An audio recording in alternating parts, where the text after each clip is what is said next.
ce mardi après-midi-là, alors que je me précipitais à l'hôpital de la Croix-Rousse à Lyon pour signer ce que je pensais être les documents de fin de vie pour ma sœur mourante, j'étais convaincu de prendre la décision la plus déchirante qu'une sœur puisse affronter.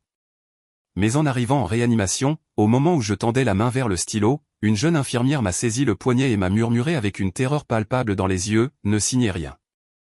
S'il vous plaît, faites-moi confiance.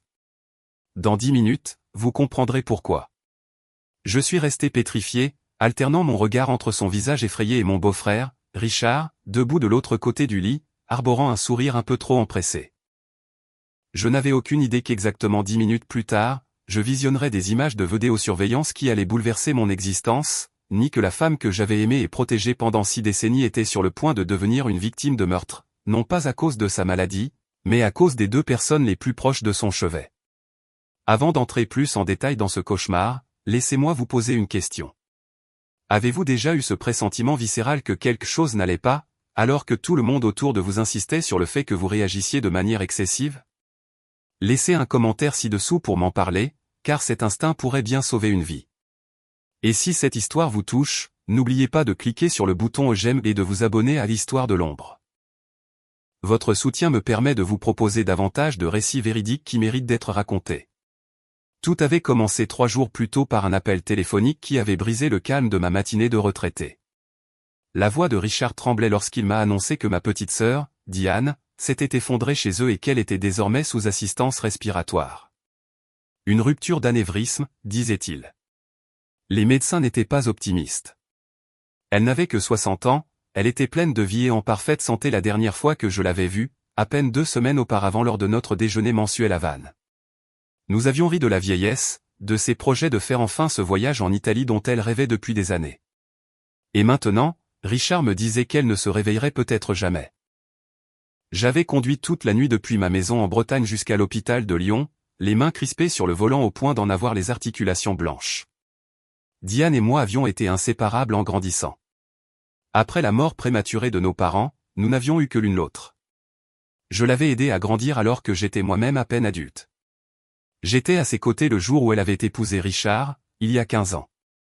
C'était un banquier d'affaires prospère qui semblait l'adorer, qui lui avait acheté la grande maison bourgeoise dont elle avait toujours eu envie et qui avait promis de prendre soin d'elle pour toujours. Quand je suis enfin arrivé dans sa chambre d'hôpital à 2 heures du matin, Richard était là, les yeux rouges et dévastés, du moins en apparence. Il m'a serré dans ses bras, m'a rapporté que le médecin affirmait qu'il n'y avait plus d'activité cérébrale et que Diane aurait voulu partir paisiblement, avec dignité. Il avait déjà commencé à parler des obsèques, rappelant qu'elle avait toujours dit qu'elle ne voulait pas être maintenue en vie par des machines. J'étais trop sous le choc, trop accablé par le chagrin pour remettre quoi que ce soit en question. Je me contentais de tenir la main de ma sœur, encore chaude, en sanglotant. Les 2 jours suivants se sont déroulés dans un flou de médecins au visage compatissant, de Richard passant des appels aux pompes funèbres, et de moi, assise au chevet de Diane, regardant les machines respirer à sa place. Mais quelque chose me rongeait. De petits détails qui ne collaient pas. Les médecins ne croisaient jamais mon regard quand ils parlaient de son pronostic. Richard insistait lourdement pour que je signe les directives anticipées afin d'autoriser l'arrêt des soins, toujours avec une urgence qui me paraissait déplacée.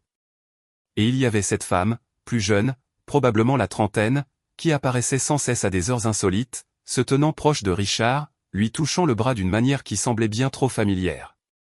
Quand j'ai demandé à Richard qui elle était, il a répondu rapidement, « Oh, c'est Camille. C'est une psychologue de soutien que l'hôpital nous a envoyée. Elle nous a été d'une aide précieuse. » Mais les psychologues hospitaliers ne portent généralement pas de sac à main de créateurs de luxe et ne regardent pas le mari d'une patiente comme elle regardait Richard. Ce mardi après-midi, Richard m'a appelé à mon hôtel. Sa voix avait une étrange clarté. « Marthe, je pense qu'il est temps. Je sais que c'est dur, mais Diane ne voudrait pas de cela. Les médecins disent que nous devons prendre la décision aujourd'hui. J'ai préparé les papiers. Peux-tu venir maintenant ? » Chaque cellule de mon corps hurlait que quelque chose clochait, mais je n'arrivais pas à mettre des mots dessus. J'avais été infirmière moi-même pendant 40 ans avant de prendre ma retraite à Vannes. Je savais comment fonctionnaient ces situations. Parfois, les familles devaient faire des choix impossibles.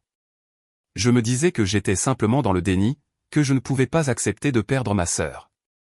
Quand je suis entré dans la chambre de Diane à 15h30, Richard était là avec Camille, qui ne prenait même plus la peine de prétendre être une psychologue. Elle se tenait près de lui avec un air de propriétaire, et à mon entrée, ils se sont tous deux tournés vers moi avec des expressions identiques que je ne peux décrire que comme de l'anticipation. Sur la table de chevet se trouvait une pile de documents, un stylo posé sur le dessus. Richard a immédiatement commencé son discours. « Marthe, merci d'être venue. Je sais à quel point c'est difficile, mais les médecins ont été clairs, Diane est partie. Ces papiers nous permettront de débrancher les machines et de la laisser partir en paix. En tant que sœur et personne de confiance pour sa santé, tu dois signer ici, ici et là. » Il désignait 3 lignes de signature différentes, parlant vite, trop vite, son doigt frappant presque les pages. J'ai tendu la main vers le stylo. Ma main le touchait presque quand j'ai senti une pression sur mon poignet. La jeune infirmière, environ 25 ans, les cheveux sombres attachés en chignon serré, était apparue comme par magie. Ses doigts tremblaient, mais sa prise était ferme. « Madame, dit-elle, sa voix dépassant à peine le murmure, mais chargée d'urgence. Ne signez rien. S'il vous plaît, faites-moi confiance. » Ses yeux ont fuyé vers Richard, puis vers Camille, et j'y ai vu quelque chose. De la peur. Une peur réelle et viscérale. Le visage de Richard est devenu cramoisi. « Excusez-moi, infirmière Lefebvre, mais c'est une affaire de famille. Vous dépassez les bornes. » L'infirmière, nommée Jade Lefebvre selon son badge, ne lâchez pas mon poignet. Je dois parler à Madame Dumont seule. C'est au sujet du protocole de médication de sa sœur. Le protocole peut attendre ? A lancé Camille en s'avançant. Monsieur Thornton a déjà assez souffert sans que vous ne veniez interférer. Mais Jade a tenu bon. Le protocole hospitalier exige que je parle en privé aux membres de la famille de certains points spécifiques. Cela ne prendra que 10 minutes. Elle me regardait avec des yeux suppliants. 10 minutes, Madame Dumont. C'est tout ce que je vous demande. Quelque chose dans sa détresse m'a poussé à lui faire confiance. J'ai reposé le stylo. Richard, je pense que j'ai besoin d'un moment de toute façon. Tout cela est accablant. Donne-moi 10 minutes pour parler à l'infirmière, me vider la tête, et ensuite je signerai. J'ai vu la mâchoire de Richard se contracter, j'ai vu Camille lui murmurer quelque chose à l'oreille, mais il ne pouvait pas vraiment refuser sans paraître suspect. Richard a donc hoché la tête avec raideur. 10 minutes, Marthe. Mais s'il te plaît, Diane souffre. Chaque moment de retard est cruel. Jade m'a presque traîné hors de la chambre, le long d'un couloir, jusque dans une petite salle de consultation. Elle a verrouillé la porte derrière nous, et j'ai vu que ses mains tremblaient tellement qu'elle avait du mal à manipuler le verrou. Madame Dumont, je pourrais perdre mon emploi pour cela. Je pourrais perdre ma licence, mais je ne peux pas rester sans rien faire pendant qu'ils assassinent votre sœur. Le mot m'a frappé comme un coup de poing. Assassiner ? De quoi parlez-vous ? Les médecins ont dit. Les médecins ne savent pas ce que je sais, m'a-t-elle interrompu. J'ai été l'infirmière principale de Diane ces 72 dernières heures. J'ai observé ses réponses neurologiques. Madame Dumont, votre sœur n'est pas en état de mort cérébrale. Elle est dans un coma induit chimiquement. Oui, mais son EEG montre une activité ? Ses réflexes sont présents. Il y a 2 jours, quand Monsieur Thornton et cette femme n'étaient pas dans la chambre, j'ai fait un test de stimulation douloureuse. Votre sœur a grincé des dents. C'est une réponse à la douleur. Les patients en mort cérébrale ne répondent pas à la douleur. Ma formation médicale a repris le dessus malgré le choc. Mais les rapports des médecins sont basés sur des évaluations faites quand Richard était présent. J'ai remarqué qu'il insistait toujours pour être dans la chambre pendant les examens neurologiques, et j'ai vu Richard parler au docteur Fournier, le médecin traitant, et lui remettre ce qui ressemblait à une enveloppe. Elle a sorti son téléphone avec des mains tremblantes. Regardez, je me trompe peut-être. Peut-être que je vois des choses qui n'existent pas parce que je suis jeune et inexpérimenté. Mais il y a 2 nuits, je n'arrivais pas à dormir. Je suis revenu voir votre sœur vers 2 heures du matin. J'ai trouvé Monsieur Thornton et cette Camille seuls dans la chambre avec Diane. La poche de perfusion avait été changée, mais ce n'était pas prévu au planning. J'ai vérifié la poche après coup. Quelqu'un avait ajouté des sédatifs supplémentaires, bien au-delà de ce qui était prescrit. Elle m'a montré des photos sur son téléphone, horodatées. On y voyait Richard penché sur la perfusion de Diane, Camille faisant le guet à la porte. Une autre photo de l'étiquette de la poche montrant des médicaments qui n'auraient pas dû s'y trouver. J'ai signalé cela à mon superviseur, a continué Jade, la voix brisée. Mais le docteur Fournier a dit que je faisais erreur, qu'il avait ordonné le changement de médication et oublié de mettre à jour le dossier.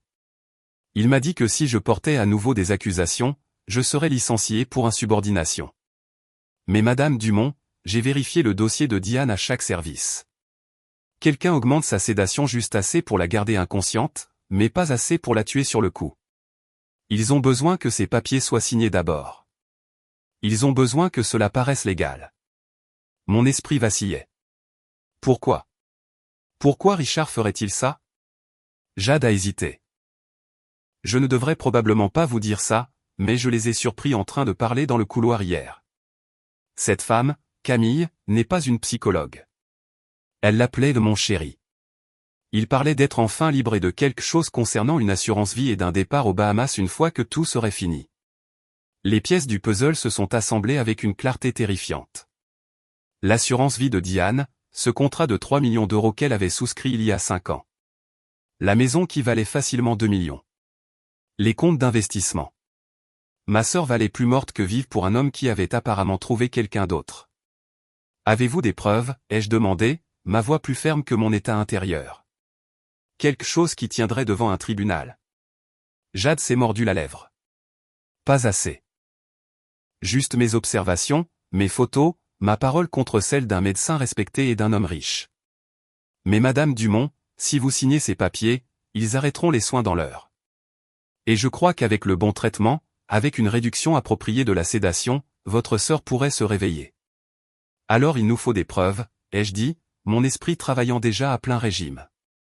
40 ans en tant qu'infirmière aux urgences m'avaient appris beaucoup sur les gens, sur l'analyse des situations et sur la prise de décision rapide sous pression. Et il nous les faut dans les prochaines minutes, sinon Richard va se douter de quelque chose. Une idée a germé, risquée, peut-être même illégale, mais nécessaire. Avez-vous accès aux caméras de sécurité? Jade a hoché la tête lentement. Les enregistrements sont conservés au bureau de la sécurité, mais je suis ami avec Marc, l'un des gardiens. Si je lui disais que j'ai besoin de revoir des séquences pour un rapport d'incident potentiel. Faites-le. Récupérez les images de la chambre de Diane pour les dernières 72 heures. Concentrez-vous sur les moments où Richard était seul avec elle ou avec cette Camille. Et j'ai besoin que vous fassiez autre chose. J'ai sorti mon téléphone. Je vais retourner dans cette chambre et leur dire que je suis prête à signer, mais je vais gagner du temps, poser des questions, obliger Richard à tout expliquer en détail.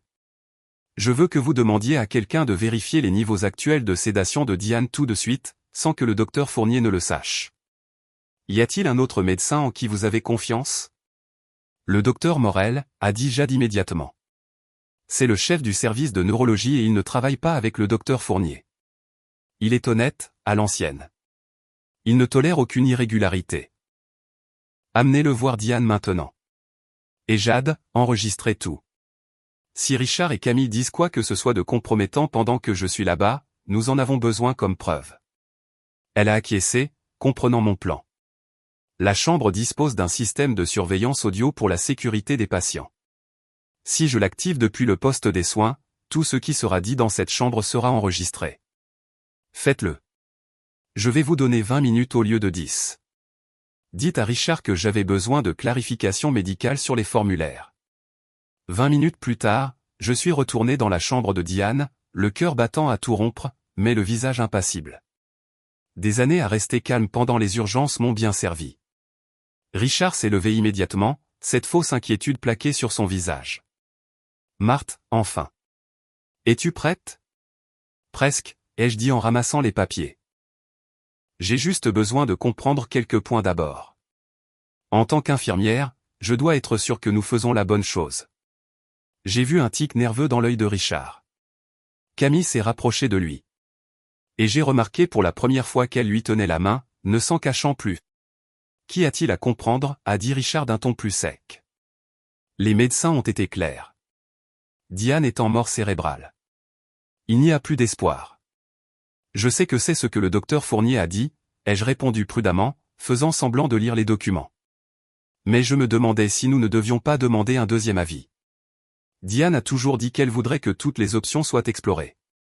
Peut-être devrions-nous consulter un autre neurologue avant de... Nous n'avons pas le temps pour ça, a coupé Camille, avant de se reprendre. Je veux dire, ce que M. Thornton veut dire, c'est que cela ne ferait que prolonger l'inévitable et causer plus de souffrance. Camille a raison, a dit Richard rapidement. Et franchement, Marthe, les coûts s'accumulent. Chaque jour sous ces machines coûte des milliers d'euros. Diane ne voudrait pas dilapider son patrimoine pour rien. Et voilà, le premier dérapage. Il pensait à son patrimoine, à l'argent. Bien sûr, ai-je dit doucement. Je veux juste m'assurer de bien comprendre la situation médicale. Tu as parlé de rupture d'anévrisme, n'est-ce pas? Mais j'ai déjà vu des patients victimes d'anévrisme. Habituellement, il y a un scanner, une angiographie. J'aimerais voir les images de Diane juste pour comprendre ce qui est arrivé à ma petite sœur. Le visage de Richard devenait de plus en plus rouge. Les scanners ont été faits. Ils ont montré une hémorragie massive. Le docteur Fournier les a. J'aimerais quand même les voir, ai-je insisté. Et j'aimerais comprendre la chronologie. Tu as dit qu'elle s'était effondrée à la maison. Que faisait-elle quand c'est arrivé? Elle était, a commencé Richard, puis il a marqué une pause. Elle était à l'étage. J'ai entendu un bruit sourd. À quelle heure était-ce? Vers 9 heures du matin. Et tu as appelé le SAMU immédiatement? Une autre pause. Plus longue cette fois. Eh bien, je suis allé la voir d'abord, j'ai vérifié si elle respirait. Combien de temps avant que tu n'appelles? Je ne sais pas, Marthe. Peut-être 10 minutes. J'étais sous le choc. 10 minutes, c'est long quand quelqu'un fait une hémorragie cérébrale, ai-je dit en l'observant attentivement. Chaque seconde compte. Camille a serré sa main. Il a fait de son mieux dans des circonstances terribles. Je n'en doute pas, ai-je dit. Camille, vous avez été d'un tel soutien. Depuis combien de temps connaissez-vous Richard? Elle a scié, prise au dépourvu. Par l'hôpital, comme je l'ai mentionné, en tant que psychologue. De quel organisme dépendez-vous? J'aimerais leur envoyer une lettre de félicitations pour votre dévouement. Ce n'est pas nécessaire, a dit Richard brusquement. Marthe, ces questions n'ont aucun sens. La seule chose pertinente est l'état de Diane, qui est sans espoir. Maintenant, vas-tu signer ces papiers ou non? J'ai regardé ma sœur, si immobile dans ce lit. Les machines respirant pour elle, la surveillant, la gardant en vie malgré les efforts acharnés de quelqu'un pour faire le contraire. J'ai juste besoin d'une dernière chose, ai-je dit. Je veux lui dire au revoir correctement. Seul. Juste 5 minutes avec ma sœur et ensuite je signerai. Nous avons tous déjà dit nos adieux, a protesté Richard. S'il te plaît, ai-je dit, laissant ma voix se briser avec une émotion réelle. C'est la seule famille qu'il me reste. Juste 5 minutes. Il ne pouvait pas refuser cela sans passer pour un monstre. Très bien, 5 minutes. Nous attendons dehors. Alors qu'il sortait, Richard a murmuré quelque chose à Camille que je n'ai pas pu entendre, mais j'ai vu son regard se porter sur les papiers sur la table de chevet. Je l'ai vu toucher le stylo comme pour s'assurer qu'il était toujours là. Dès qu'ils ont franchi la porte, je suis allé au chevet de Diane et j'ai pris sa main. Tiens bon, ma puce, ai-je murmuré. Je suis là. Je serai toujours là pour toi. Et là, je l'ai vu.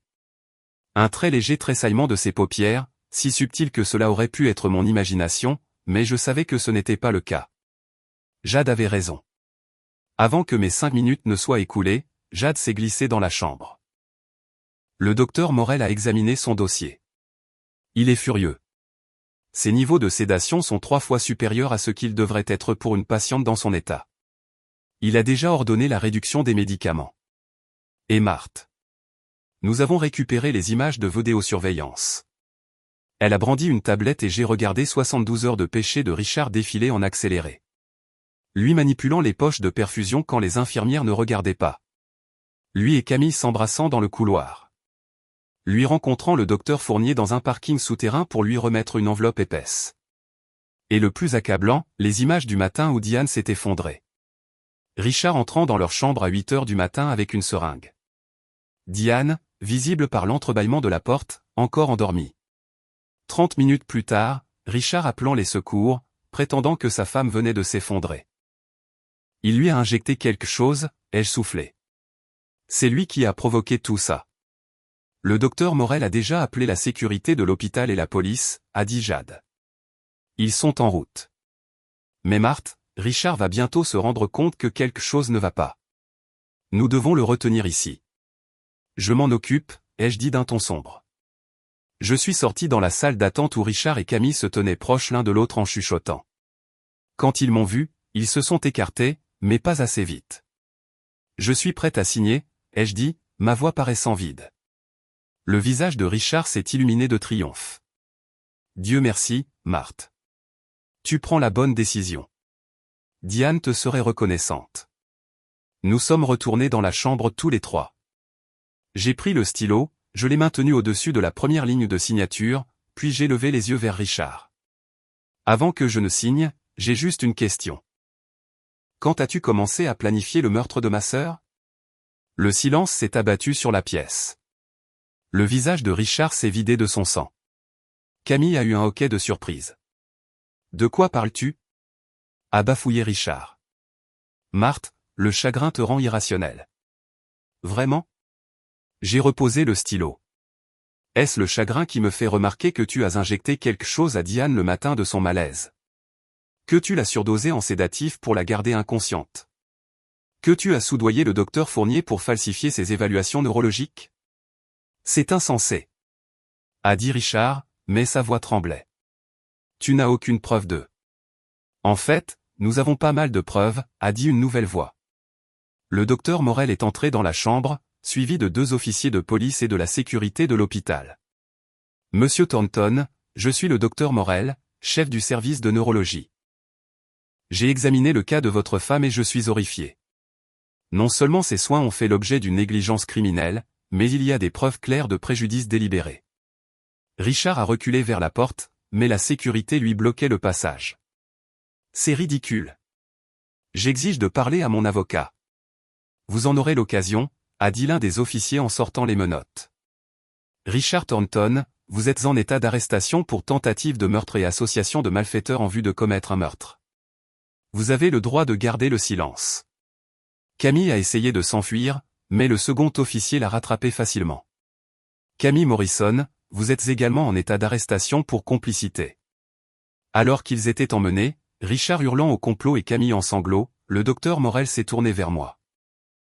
Madame Dumont, votre sœur va être transférée immédiatement dans une autre unité sous ma surveillance directe. Nous réduisons sa sédation en ce moment même. Si les observations de l'infirmière Lefebvre sont correctes, Diane pourrait commencer à se réveiller d'ici 24 à 48 heures. J'ai senti mes jambes se dérober et Jade m'a rattrapé par le coude. Elle va s'en sortir? Les prochains jours seront critiques, a dit le docteur Morel honnêtement. Mais oui, je crois qu'elle a une réelle chance de rétablissement. Grâce à vous et à l'infirmière Lefebvre, nous avons agi à temps. J'ai regardé Jade, cette brave jeune femme qui avait tout risqué pour sauver une patiente qu'elle connaissait à peine. Merci, ai-je murmuré. Vous avez sauvé la vie de ma sœur. Elle a souri à travers ses larmes. C'est ce que nous sommes censés faire, non? D'abord, ne pas nuire. 48 heures plus tard, je tenais la main de Diane quand ses yeux se sont entr'ouverts. La confusion en elle s'est dissipée lentement au fur et à mesure que les derniers sédatifs s'estompaient, puis elle a fixé mon visage. Marthe. Sa voix était rauque, faible, mais c'était bien sa voix. Je suis là, ma puce. Je te tiens. Que s'est-il passé? C'est une longue histoire, ai-je dit en lui serrant la main. Mais pour faire court, ton mari est un monstre et tu vas t'en sortir. Au cours de la semaine suivante, alors que Diane reprenait des forces, toute l'ampleur de la trahison de Richard a éclaté au grand jour. Il préparait cela depuis des mois, peut-être plus longtemps encore. Camille Morrison était une femme qu'il avait rencontrée lors d'un séminaire un an auparavant, et ils entretenaient une liaison depuis lors. Quand Diane avait mentionné vouloir mettre à jour son testament pour laisser davantage à des œuvres caritatives, Richard avait paniqué. Il avait besoin qu'elle meure avant qu'elle ne puisse rien changer. L'injection de ce matin-là était une dose soigneusement calculée destinée à provoquer un accident vasculaire cérébral ou un anévrisme sans paraître manifestement toxique. Avec l'aide du docteur Fournier, acheté pour 50 000 €, ils avaient falsifié son dossier médical pour simuler une mort cérébrale alors qu'elle était simplement profondément sédatée. L'assurance vie aurait payé 3 millions d'euros. La maison, les placements, tout serait revenu à Richard. Lui et Camille avaient déjà réservé des vols pour les Bahamas, prévus le lendemain de la mort programmée de Diane. Mais au lieu de cela, Richard et Camille risquaient tous deux la réclusion criminelle à perpétuité pour tentative de meurtre. Le docteur Fournier a perdu sa licence médicale et fait face à des accusations de complicité et de fraude médicale. Et Diane, contre toute attente, a récupéré presque totalement. 6 mois plus tard, j'étais aux côtés de Diane au tribunal pour le divorce. Elle était plus mince, marchait avec une légère boiterie qui, selon le neurologue, ne disparaîtrait peut-être jamais complètement, mais elle était vivante. Le juge lui a tout accordé, chaque centime, chaque bien. Richard n'aurait plus rien d'autre que sa cellule de prison. Alors que nous sortions du palais de justice sous un soleil éclatant, Diane a passé son bras sous le mien. « Merci », a-t-elle dit doucement, « de ne pas avoir signé ces papiers, d'avoir fait confiance à ton instinct. » « Remercie l'infirmière Jade Lefebvre », ai-je dit. « C'est elle la véritable héroïne. »« J'ai bien l'intention de le faire », a dit Diane. « D'ailleurs, je vais financer une bourse en son nom à l'école d'infirmières pour les étudiants qui font preuve d'un courage moral exceptionnel. » Nous avons marché en silence un moment. Puis Diane s'est arrêtée et m'a regardé. « Tu sais ce qui est drôle ? Richard pensait que je valais plus morte que vive, mais il se trompait. Je vaux tellement plus en étant vivante. Je vais pouvoir voir mes nièces obtenir leur diplôme. Je vais faire ce voyage en Italie. Je vais témoigner contre lui au procès. » Elle a souri, et son sourire était plein de force. « Et je vais vivre ma vie en sachant que, peu importe ce qu'il a essayé de me prendre, il a échoué. » 3 mois après cela, Diane et moi étions assises sur une plage à Positano, en Italie, regardant le coucher de soleil peindre la Méditerranée de nuances d'or et de rose. Elle avait demandé à Jade de nous rejoindre, et la jeune femme était assise à nos côtés, profitant de ses premières vacances en 2 ans. « Aux secondes chances », a dit Diane en levant son verre de Prosecco. À l'écoute de son intuition, ai-je ajouté. « À faire ce qui est juste, même quand c'est effrayant », a conclu Jade. Nous avons trinqué alors que le soleil disparaissait derrière l'horizon, et j'ai pensé à quel point nous étions passés près de tout perdre. 10 minutes. C'est tout ce qu'il avait fallu. 10 minutes à faire confiance à l'avertissement urgent d'une inconnue.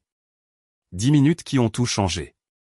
Alors dites-moi, avez-vous déjà vécu ce moment, cette fraction de seconde où vous avez dû choisir entre ce qui semblait logique et ce que votre instinct vous hurlait?